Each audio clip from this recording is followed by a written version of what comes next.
Сарай салып бизнес кылам деген адамдар болсо, туугандар, сиздерге 5 гектар жер менен 2 чоң сарай бар. Узуну мына ушул 133 метр, ал эми туурасы болсо 22 метрлик. Бул биринчи сарай.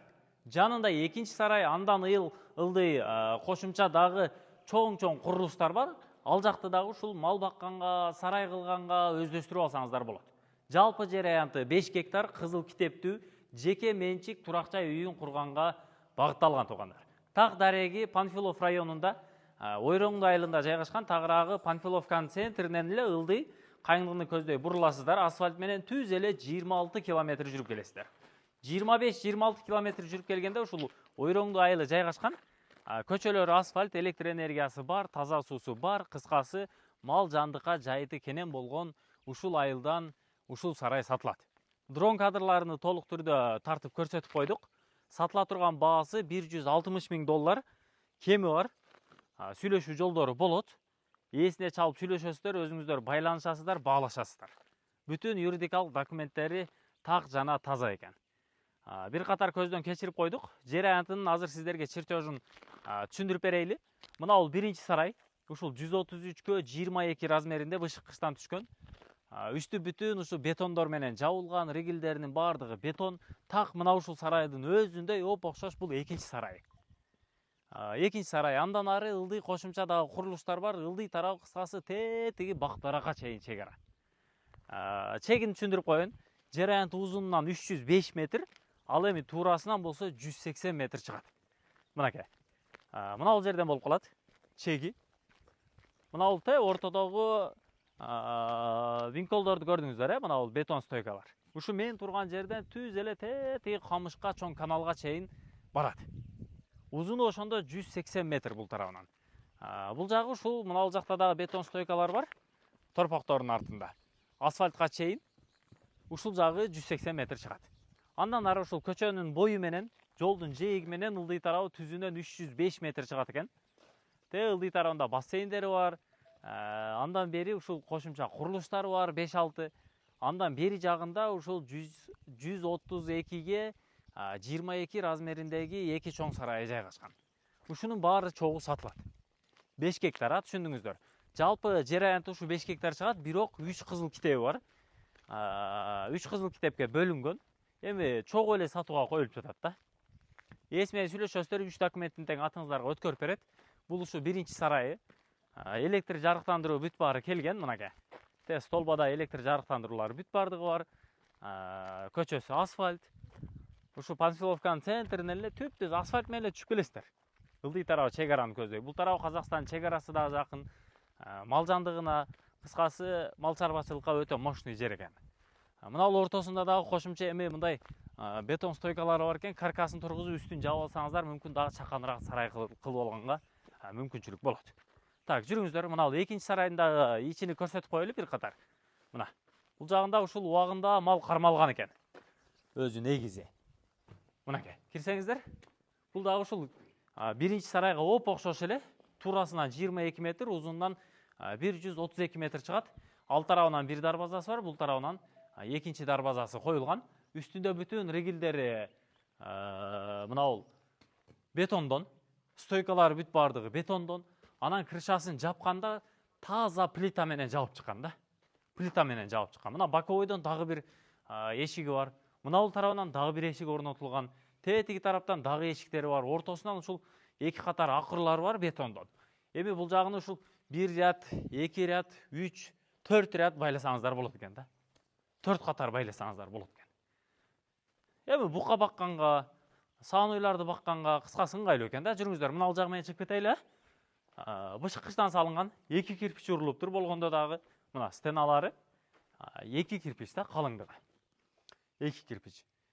Ушу терезелерин, эшик терезелерин жабып эле бир аз коопсуздугун карап коесуздар. Мүмкүн ушул 5 гектар жер аянтын айлантырып пескоблоктон тососуздарбы, же сетка менен тартасыздарбы, аны өзүңүздөр эми караштырып көрөсүздөр. Так. Эшиктен кирип, тешиктен чыгайлы. Айла жок. Кана келе бериңиздер. Өт досум. Так, экинчи сарайды көрдүңүздөр. Экинчи сарай биринчи кызыл китеп өзү 1 гектар 53 сотук болуп, мына бул стойкадан өйдө тарабы бөлүнгөн. Ушул 2 сарай чек аранын ичинде. дрон кадрларын көрсөтүп койдук. Андан ылдый тарабы өзүнчө дагы 2,5 гектар болуп, мына бул кошумча курулуштар өзүнчө бөлүнгөн. Мунун дагы дрон кадрларын өзүнчө тартып койдук. Мына бул ортодо эми эски курулуш болгон экен, мунун баары бузулуп, сүрүлүптүр. Түшүнүңүздөр, жер аянты өзү тетиги көчөдөн тартып, бул жагы ушул Камыш каналга чейин 180 метр. Андан ылдый келе турган болсок, келиңиздер. Баасыны өзү негизи жалпысынан кымбат койгон жок. Өтө реалдуу бааны койду. Анан арзан бааны койду. Эми 5 гектар жер деген бул не деген жер? Болгондо дагы кызыл китептүү жеке менчик. Ушул 5 гектар жер сарайы менен, кошумча курулуштары менен $160 000 аз-маз түшүп берем дейт. Эми варианттары дагы болот экен. Вариант дегенде бир 30%, 30-35%-нын тегерегинде автоунаасын устасаңыздар болот экен да, жылы жаңыраак, мындай стоящий автоунаасын устасаңыздар, анан калганын наличкага сүйлөшкөнгө мүмкүнчүлүк бар экен. Тетиги көчө тарапта бир корпус, ал дагы ушул 2-3 бөлмөлүү экен. Андан бери мына каркасы турган дагы бир, андан ылдый жагында дагы бирөөсү турат. Булар ушу катар-катар бөлмөлөр. Бирөөсү жемкана, бирөөсү жана лаборатория, бирөөсү мисалы чөпкана, бирөөсү жанагындай ветврачтын кабинети кылып, өзүңүздөр эми баягы уюштуруп ала бересиздер.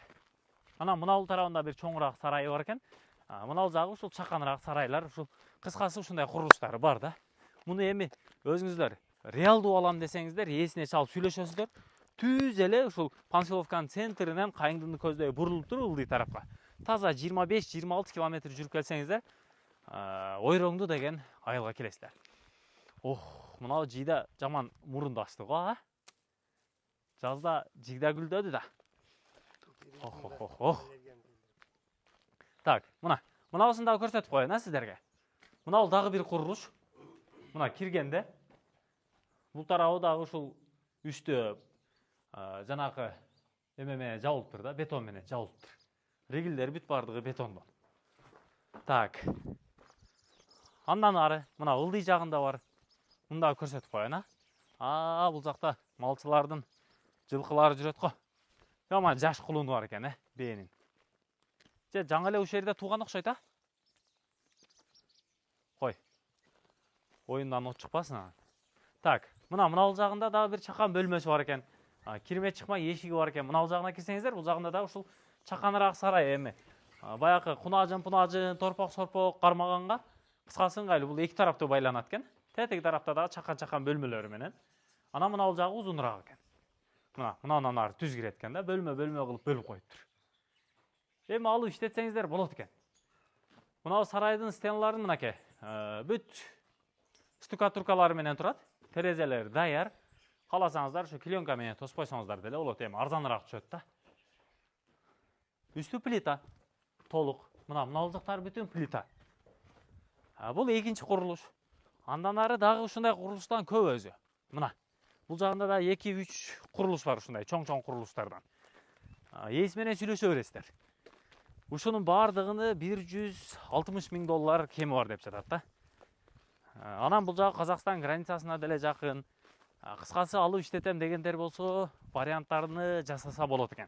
Бир катар сүрүп, ашыкча таш-баш деген нерселерини терип, огородко кичине мээнет кылып койсо, иншалла бул жагы өтө эле сонун болот. Мына бул курулуштардын бардыгы эле дал ушундай эле. Бүтүн баягы бышыккычтан салынган, бетон менен тургузулган, үстү ригилдери бүт бардыгы бетон.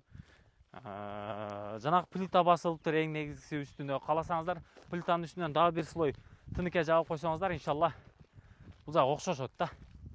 Мына бул жакта дагы ушул кошумча бассейн сымал бирдеме болгон окшойт эски учурда. Анан мына бул күн чыгыш тарабын көрсөтүп коеюн. Тетиги теректер турат го. Мына бул бир 5-10 түп терек. Ошого чейин чек-арасы. Анын жанынан чоң канал өткөн Камыш жай. Ошондон бери бул жагы ушул көчөгө чейин 180 метр чыгат. Анан мына ылдый тарабында бассейндер бар, аны дагы бир катар сиздерге көрсөтүп өтөйүн. Ушу жалпы 5 гектар да. Дрон кадрлары менен бүт бардыгын тартып көрсөтүп койдук өзү. Аны көрсөңүздөр сразу эле түшүнөсүздөр. Сарайлардын размерин айттык, жер аянтынын размерин айттык. Өзү по факту 5 гектардан деле бир аз ашууныраак чыгат экен өзү. Бирок тоголокто эле айтып койдук да сиздерге түшүнүктүү болуш үчүн. Кызыл китептери ээсинин колунда даяр. Мен ээси менен сүйлөштүм жана видео звонокто. Ээси полный түшүндүрүп айтты. Баасыны $160.000 ушу жакшы реальный клиент болсо шытыр берип элем дейт да, мындай акчага бир аз муктаждык бар окшойт. Өзүңүздөр сүйлөшө бересиздер калганын. Дарегини толук түшүнүп алдыңыздар. Азыр аягына чейин мына жагында бир катар көрсөтүп коеюн, ошого сабырыңыздарды кармап атабыз да. Лайктан басып, комментарийден жазып, достор менен бөлүшүп кое бериңиздер. Эми араңыздарда жанагындай ишкерлер көп да, кишинин акчасы бар, каяка киргизишти, каерде бизнес кылышты билбей жүргөндөр бар да. Мына бул тарап ошо тетиги өйдөдөн түз чөт каналды бойлоп. Мына бул чоң бак турат, терек бак. Терек бакка жетип туруп эле андан бери кесилет. Бери кесилип, кайра ылдыйга кесилет дагы. Мына бул жагы бир чоң бассейн, эки чоң бассейн, үч чоң бассейн, ушул бассейндердин бардыгы сиздерге караштуу болот. Кыскасы, ушул 5 гектар жер менен, чоң 2 сарайы менен, кошумча курулуштары менен, суу свети бар, көчөлөр асфальт болгон, мал жандыкка, дыйканчылык, багбанчылык, мал чарбачылыкка ыңгайлуу болгон жер аянты шашылыш түрдө сатылат. Салып сүйлөшө бересиздер. Биз кызматта болдук. Ассаламу алейкум.